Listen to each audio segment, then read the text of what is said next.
There are only a few people who know exactly who she was. They have never spoken her name, not because they forgot it, but because of a promise made to Johnny Cash that did not end when he died. Here's what we know. It was the fall of 1970, at a quiet, elegant concert hall in the southern United States. Johnny Cash was deep into his set, dressed in black, voice steady, controlled, completely owning the room the way only he could. The audience was silent, hanging on every word, every pause, every breath between the notes. He had just begun one of his most intimate songs, the kind he rarely performed live, when something unusual happened. From the side aisle, a woman stood up. She wasn't young, likely in her late 60s or early 70s. She wore a simple dark dress, no jewelry, no makeup, nothing that suggested she wanted attention. Her grey hair was pulled back neatly. She didn't rush. She didn't hesitate. She walked calmly toward the stage. At first, security moved to stop her. This wasn't part of the show. No one was scheduled to join Johnny Cash on stage that night. But before anyone could reach her, Johnny saw her. And everything changed. Mid-verse, his voice faltered, just for a moment. His eyes fixed on her as if he were looking at something that shouldn't exist anymore. The audience didn't notice yet, but the band did. Something was wrong. Johnny slowly raised his hand, a clear signal. Let her come. The woman stepped onto the stage and walked toward the unused microphone. The room was completely silent now. No one understood what was happening, except Johnny Cash. And when she opened her mouth to sing, Johnny stopped completely, not because she was loud, not because she was trying to take over, but because her voice carried a truth he hadn't heard in decades. Her voice wasn't powerful in the way people expect power. It didn't push, it didn't compete, it didn't try to impress. It belonged. She sang softly with perfect timing, slipping into the melody as if she had been there since the first note. Her phrasing matched Johnny's instinctively, not copying him but meeting him, like two people finishing each other's thoughts in a language only they knew. The audience held its breath. Johnny Cash stood motionless. For a man known for control, for never being shaken on stage, this was unthinkable. His mouth remained slightly open, his eyes fixed on her, as if the room had disappeared and time had folded in on itself. The band kept playing. She kept singing. And Johnny listened. Those close enough to see his face would later say the same thing. He didn't look surprised. He looked recognized. After a few lines, Johnny finally rejoined her. Their voices blended naturally, effortlessly, not like a rehearsal, but like a memory being remembered out loud. The song became something else entirely. Not a performance, but a conversation. Two voices carrying years of things never said. When the final note faded, silence filled the room. Then the audience erupted, applause, shouting, people on their feet, certain they had just witnessed something historic. But Johnny didn't bow, he didn't smile, he didn't acknowledge the crowd. He turned toward the woman beside him and asked quietly but clearly, "Who are you?" She looked at him with an expression that carried sadness, warmth, and something close to forgiveness. "You used to know me, Johnny," she said, "a long time ago." Then she stepped back, placed the microphone gently on its stand, and walked off the stage, disappearing into the crowd before anyone could stop her. Johnny Cash stood frozen. For the first time that night, he looked like a man who had just seen a ghost. For several long seconds, Johnny Cash didn't move. The applause thundered through the room, but it felt distant, like sound coming from underwater. People shouted his name, expecting a smile, a joke, some explanation. They got none. Johnny slowly lifted the microphone, his voice rough, stripped of performance. "Sometimes," he said, choosing each word carefully, "the past finds you when you're not ready to face it." The room fell quiet again. "Let's take a short break." And with that, he turned away, not toward the backstage area performers usually used, but toward the side corridor leading directly to his private dressing room. The band stared at each other in disbelief. Johnny Cash did not take breaks mid-show. He did not leave the stage unfinished. He did not lose control. But that night, he did all three. Inside the dressing room, he sat alone, in silence. No whiskey, no cigarette. Just a man in black staring at his own hands as if they belonged to someone else. His manager knocked once, then again. "Go away," Johnny said quietly. 15 minutes passed. When he finally emerged, his eyes were red. Not from tears he'd allow anyone to see, but from holding them back. His face was calm again, composed, armored. He leaned toward his manager and said only one thing: "Find out if she's still in the building." She wasn't. Hotel staff said she had walked through the lobby alone. A taxi picked her up outside, but when they tried to trace it later, there was no record. No driver remembered her. Security footage showed her crossing the lobby, always turning her face away from the cameras, as if she knew exactly where they were, like someone who had planned her exit long before she ever walked onto that stage. In the days that followed, reporters circled like vultures. Who was she? A former lover? A forgotten star? A ghost from his past? Johnny Cash refused to answer a single question, not to the press, not to his band, not even to his family. When pushed, he dismissed it. "Mistaken identity," he said. "Someone who thought she knew me." But those closest to him noticed something had changed. He became quieter, more distant, as if a door he had locked decades earlier had suddenly been opened, and he couldn't close it again.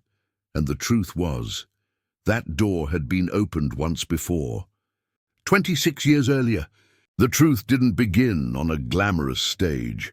It began 26 years earlier, long before Johnny Cash became a legend.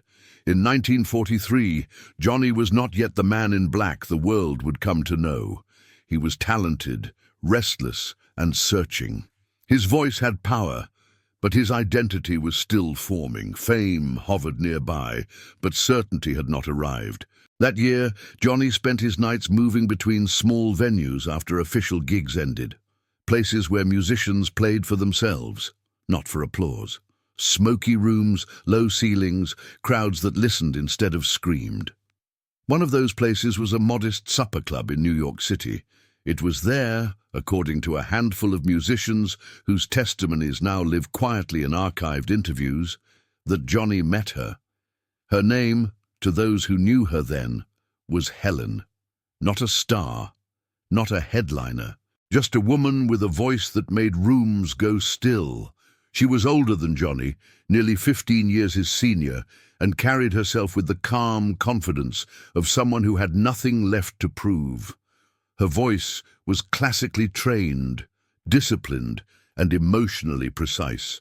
She could move effortlessly between jazz, standards, and ballads, shaping silence as carefully as sound. Someone suggested they sing together. Johnny agreed without hesitation. They chose a song he already knew well, "The Way You Look Tonight," and when their voices met, something shifted. Musicians stopped tuning, bartenders paused mid-pour. Conversation faded into nothing. It wasn't just harmony, it was understanding.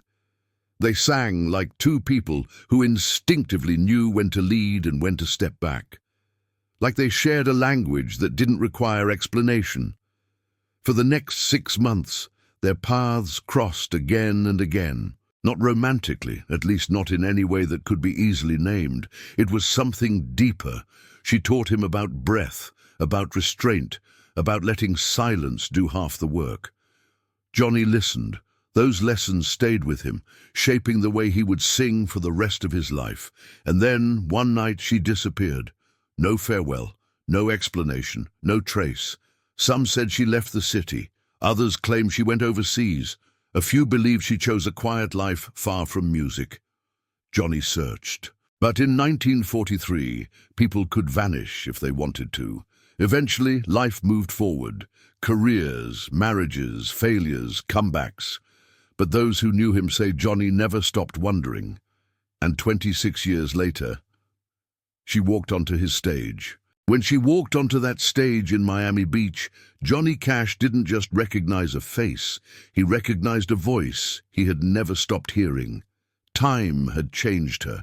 Her hair was white now, her posture slower, lines traced years of living across her face. But the voice was untouched. It carried the same control, the same restraint, the same quiet authority that once taught him how to use silence as music. And in those 2 minutes on stage, Johnny understood something that hit him harder than applause ever had. She hadn't come to reclaim anything. She hadn't come for recognition, or forgiveness, or explanation. She had come to close a circle. As they sang together, Johnny felt the weight of every choice he'd made since the night she disappeared. Every road taken, every version of himself built on lessons she had helped shape, without ever being credited. That was why he stopped singing, because for the first time in decades, Johnny Cash wasn't leading the moment. He was being reminded. When the song ended and the room erupted, Johnny asked the only question that mattered. "Who are you?" Her answer was gentle, almost kind. "You used to know me, Johnny, a long time ago."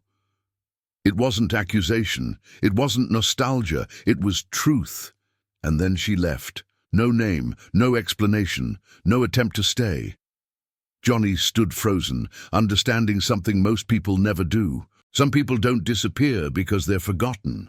They disappear because they choose to be remembered only by the right person. Later that night, alone in his dressing room, Johnny replayed every note in his mind. Not the performance, the space between the notes, the restraint, the care, the way she had never tried to outshine him, only to remind him. 3 people would come to know the full story. Johnny Cash, his longtime road manager, and his personal attorney. And before his death, Johnny made them promise something. Never reveal her real name, never turn her life into a headline, never let the world claim what wasn't meant for it. Because some connections don't belong to history, they belong to memory. The promise was made quietly. No contracts, no witnesses, no dramatic words, just an understanding between 3 men who knew the difference between legacy and intrusion. Johnny Cash knew how stories worked. He had lived his entire life inside them, exaggerated, distorted, sold. He had seen moments stripped of their meaning and repackaged for spectacle. This one would be different. His road manager had been with him since the early years, long before the fame hardened his voice and sharpened his edges. He remembered Helen from the 1940s, remembered the way Johnny listened when she sang, remembered how something in him shifted afterward. The attorney knew too, not just the music, the life, the marriages, the mistakes, the regrets Johnny never put into lyrics. Before Johnny died, he looked at them both and made his request. Never say her name. Not because the world didn't deserve to know, but because she deserved not to be known. There were rumors, of course. Some believed she had built an entirely new life, married, children, a past she had no reason to reopen. Others whispered darker theories, that she had once needed to disappear for reasons that had nothing to do with music. Johnny never confirmed any of it. To him, the reason didn't matter. What mattered was this: she had come back on her own terms. She hadn't asked for credit. She hadn't asked for acknowledgement. She hadn't asked for a place in history. She had asked for nothing.